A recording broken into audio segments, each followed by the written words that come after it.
yürekleri vuranlar. Doğma Azerbaycanımızdan size kucak dolu var deyilen salamlar.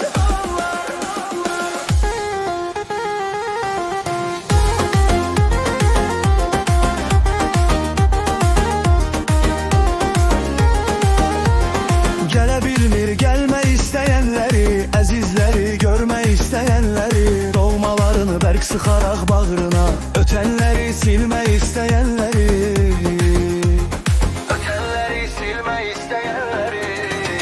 Salam size gurbet elde olanlar, vətən ile ürəkləri vuranlar. Doğma Azərbaycanımızdan size kucak dolu var deyilen salamlar.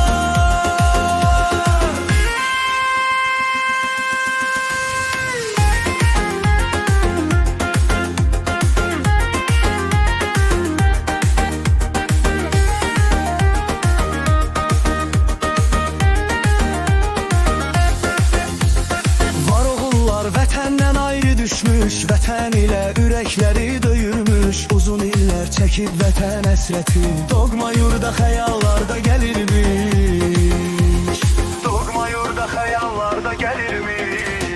Salam sizə qurbət əldə olanlar, vətən ilə ürəkləri vuranlar. Doğma Azərbaycanımızdan sizə qucaq dolu var deyilən salamlar.